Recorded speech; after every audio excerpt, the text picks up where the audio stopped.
Hello everyone, welcome to Mayank Lohlik. आप सभी का मयंक लॉहलिक में बहुत बहुत स्वागत है। और आज हम एक बहुत इंपॉर्टेंट टॉपिक डिस्कस करने जा रहे हैं जो कि यूपी एपीओ एग्ज़ाम के लिए बहुत ही ज़्यादा रिलेवेंट है।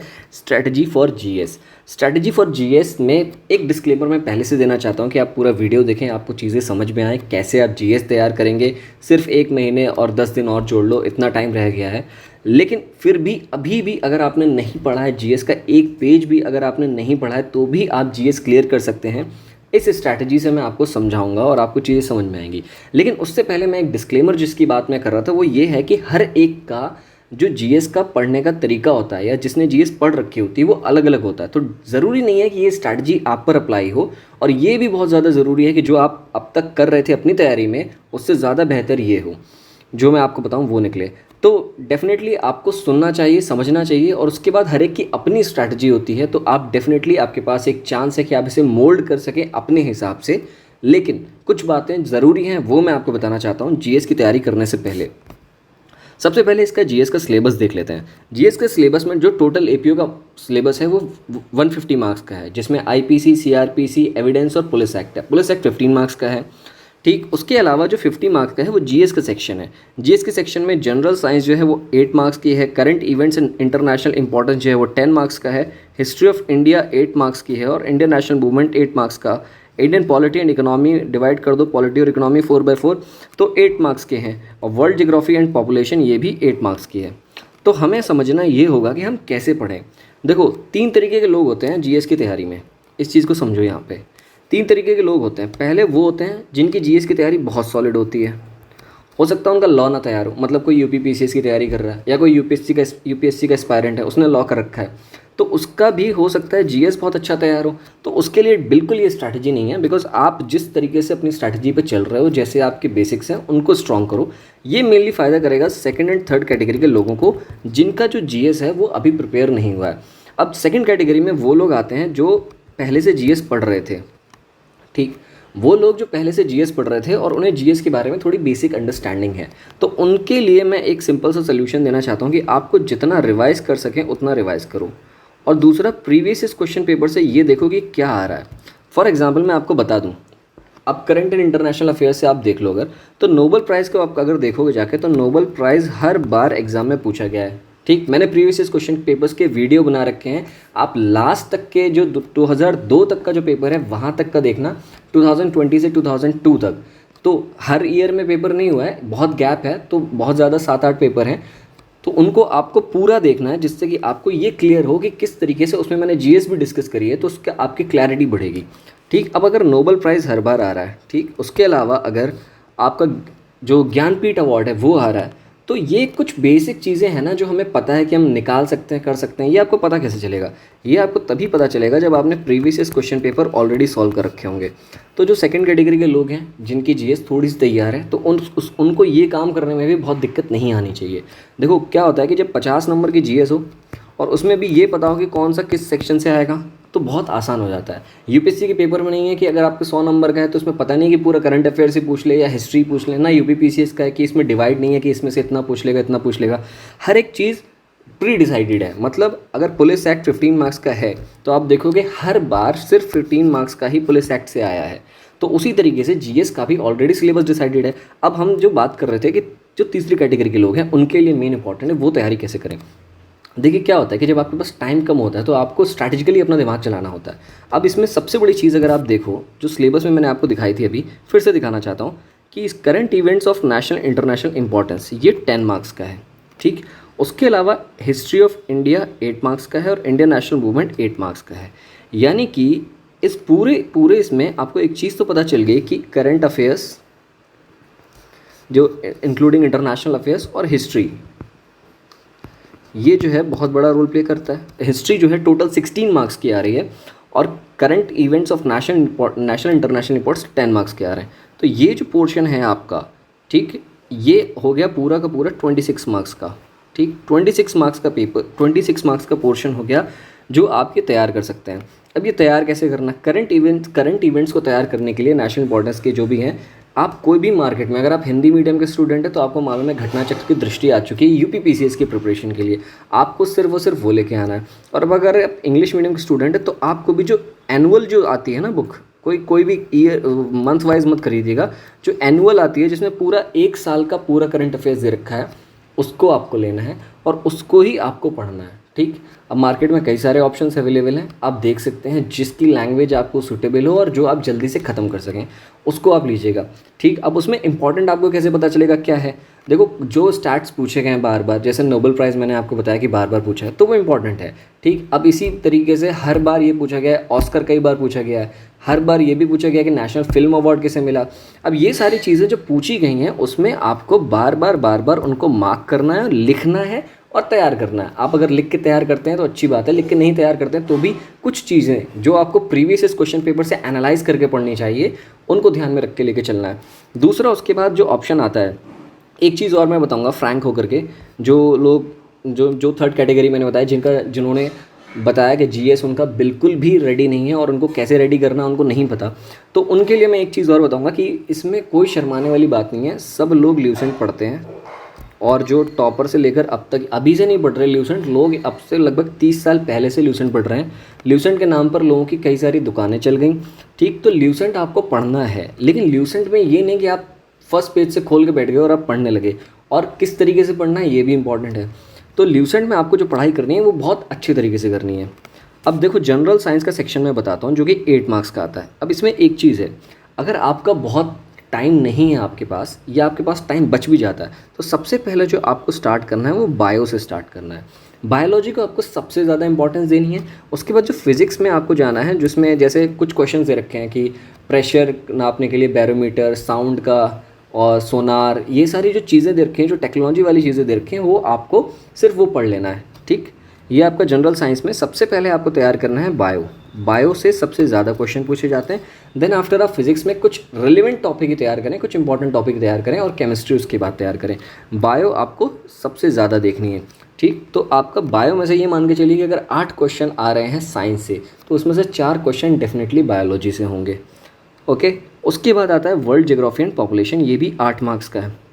तो अब वर्ल्ड ज्योग्राफी पॉपुलेशन के लिए आपको कुछ नहीं करना है, 2011 का डेटा लेना है, 2011 का पॉपुलेशन का डेटा लेना है।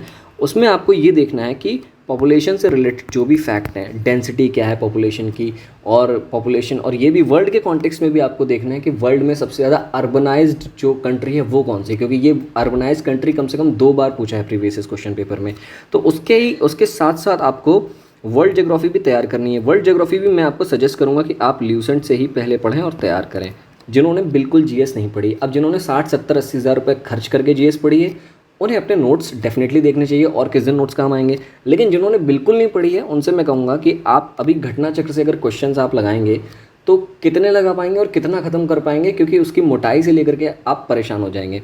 तो डेफिनेटली अगर आपको जो फर्स्ट प्रायोरिटी है, मतलब 30 दिन में अगर कुछ काम खत्म करना है और स्ट्रैटेजिकली आपको सिर्फ और सिर्फ एग्ज़ाम निकालना है, उसके लिए पढ़ना है, तो आपको वर्ल्ड ज्योग्राफी और पॉपुलेशन इनको सेपरेटली पढ़ना पड़ेगा। पॉपुलेशन का आपको 2011 का डेटा देखना है, उसको पढ़ना है। और वर्ल्ड ज्योग्राफी में भी अगर मैं आपको एक चीज़ बताऊं कि कैपिटल और करेंसी वाले जो क्वेश्चन है, अब ये क्वेश्चन भी कम से कम 3 प्रीवियस क्वेश्चन पेपर्स में आपको मिलेंगे, जहाँ पे कैपिटल पूछी गई है कि नॉर्वे की कैपिटल ओस्लो है, ऑस्ट्रेलिया की कैनबरा है, इराक की और ईरान की क्या कैपिटल है, ये सारे क्वेश्चंस पूछे गए हैं। तो अभी जैसे इंपॉर्टेंट क्वेश्चन है, डिस्कशन चल ही रहा है, तो मैं बता दूं कि इंडोनेशिया की कैपिटल बदली है अभी रिसेंटली। तो इंडोनेशिया की नई कैपिटल क्या है, अगर आपको पता है तो आप कमेंट में बता सकते हैं, और नहीं तो आपको याद कर लेना चाहिए, क्योंकि ये क्वेश्चन इंपॉर्टेंट है अगर वर्ल्ड ज्योग्राफी से कैपिटल के पॉइंट ऑफ व्यू से क्वेश्चन आता है। ठीक, उसी तरीके से जो एक्सरसाइजेज होती हैं, जो हमारी जो डिफेंस की एक्सरसाइजेज होती हैं, वो भी इंपॉर्टेंट होती हैं करंट इवेंट्स के पॉइंट ऑफ व्यू से, तो उन्हें भी आपको देखना है। अब बात होती है इंडियन पॉलिटी और इकोनॉमी की, ये लास्ट में बचा है। इंडियन पॉलिटी और इकोनॉमी कैसे तैयार करें। देखो, इंडियन पॉलिटी में आपको तैयार करने में ज़्यादा टाइम नहीं लगेगा, reason being you are already a law student और आपका कॉन्स्टिट्यूशन तैयार होता है। तो इंडियन पॉलिटी भी अगर आप देख लेते हो ल्यूसेंट से, आप अपने फैक्ट्स क्लियर करके चलो, क्योंकि बहुत अंदर डीप क्वेश्चन नहीं पूछते। बेसिकली जो क्वेश्चंस आते हैं वो आते कहाँ से हैं, प्रीएम्बल से आएगा, फंडामेंटल राइट से आएगा, फंडामेंटल ड्यूटीज से आएगा, डीपीएसपी से आएगा, उसके बाद प्रेसिडेंट से आएगा, अटर्नी जनरल से आएगा, सॉलिसिटर जनरल से आएगा, कैग से आएगा, और उसके अलावा जो बचता है इंपॉर्टेंट टॉपिक वो है इमरजेंसी प्रोविजंस और स्टेट इमरजेंसी। इन सारी चीज़ें ये जो टॉपिक हैं ये बहुत ज़्यादा इंपॉर्टेंट है, तो इन्हें आपको जरूर तैयार करके रखना है। तो इन टॉपिक्स को आप तैयार करके देख लो। प्लस जैसे फंडामेंटल राइट्स में सेक्शन है, कौन कौन से इंपॉर्टेंट है, फंडामेंटल राइट्स के जो आर्टिकल्स हैं उनको आपको देखना है, डीपीएसपी के आर्टिकल्स देखना है, और कुछ चीज़ें जो लगातार चलती जाती हैं, जैसे विलेज पंचायत जो है वो यूपी पीसीएस का और यूपी वालों का बेस बहुत इंपॉर्टेंट क्वेश्चन है, तो पंचायत से रिलेटेड क्वेश्चंस बार बार आते रहते हैं, तो उसके लिए आपको पॉलिटी देखनी है।